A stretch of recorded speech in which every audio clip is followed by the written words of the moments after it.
नमस्कार, मैं अविनाश काकड़े बोल रहा हूँ। आज हम बात करेंगे किसानियत की। किसानियत क्या होती है? जैसा विज्ञान का धर्म और धर्म का विज्ञान समझने वाले विज्ञान रूपी धर्म का पर्याय है गौतम बुद्ध, उसी तरह स्वराज्य संस्थापक छत्रपति महाराज ये किसानी राज्य के पर्याय है।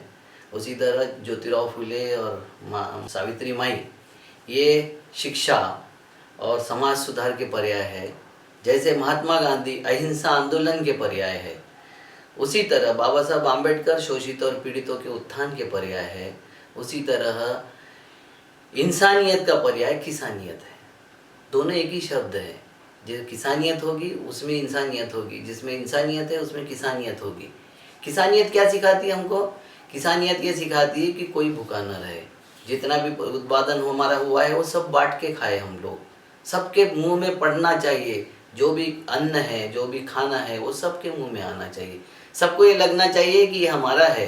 36 बिरादरियों के मुंह में भरपेट खाना पड़ना चाहिए। इसलिए किसान जब भी उसका उत्पादन आता है तो चोर हो, पोर हो, ढोर हो, मतलब जानवर हो, लड़के हो या चोर भी हो, सबके लिए वो खुला रहता है। सबको अपने अपने हिस्से का वो देता है और उसमें बुरा नहीं मानता है, क्योंकि उसमें किसानियत है।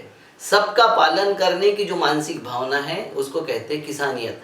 और वो किसानियत में अपने किसान के सहायक जातियों को भी वो सब कुछ देता है। उसको सहायता करने वाली हमारी ये सहायक जातियों का 72 के बाद में बहुत सरकार ने अपनी नीतियों से उसका विच्छेद कर दिया है।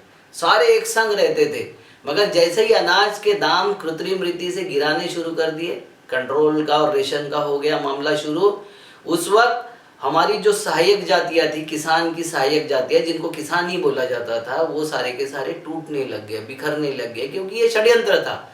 व्यवस्था का षड्यंत्र था कि किसानी उद्योग और किसान स्वयं पूर्ण न रहे।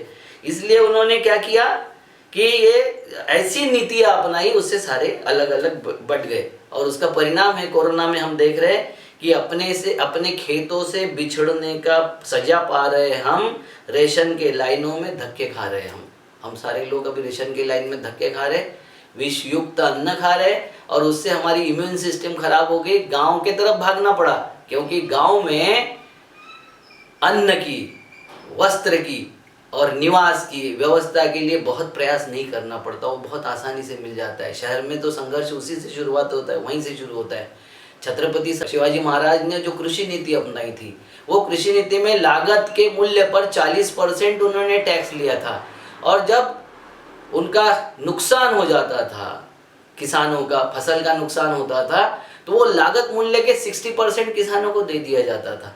उसका कारण ये था कि लागत मूल्य सही समझा जाता था। आज हमने लागत मूल्य की ऐसी तैसी कर दी है। लागत मूल्य निकालने का जो फॉर्मूला है वो लूट के आधार पर हमने तय कर दिया है। इसलिए हमको क्या करना पड़ेगा? तो गांव स्वयं पूर्ण करना पड़ेगा, कृषि स्वयं पूर्ण होना चाहिए, गांव में कृषि आधारित उद्योग लगने चाहिए, उसकी स्थापना होना चाहिए, कृषि माल प्रक्रिया उद्योग लगना चाहिए, उसकी ग्रेडिंग, पैकिंग और उद्योगों का उत्थान होना चाहिए। वन्य उपज, वन्य औषधि और कृषि उपज का नियोजन होना चाहिए। क्रॉप प्लानिंग सबसे महत्वपूर्ण काम है, वो होता नहीं है। बाजार समिति के कानून में क्रॉप प्लानिंग सबसे महत्वपूर्ण काम था, वो नहीं हुआ हमारे यहाँ। अब उसका नियंत्रण भी होना चाहिए, उसका सपोर्ट प्राइस का भी पालन होना चाहिए, और मार्केट पर, हमारे मार्केट पर किसानों का हमारा कब्जा होना चाहिए। उसके लिए हमको नीति बनानी पड़ेगी। किसानों को 2 चीज़ों में सुधार करना पड़ेगा। पहली चीज़ है कि खेत में क्या पकता है उसके बजाय मार्केट में क्या बिकता है, इसका ध्यान रखना पड़ेगा। और दूसरी चीज़ इसको ध्यान रखनी पड़ेगी कि चौधरी चरण सिंह साहब ने बोला था कि हल पर हाथ रख और बाजार पर नज़र रख। ये दोनों चीज़ें हम भूल गए, इसलिए हमारी ये दुर्दशा हुई है।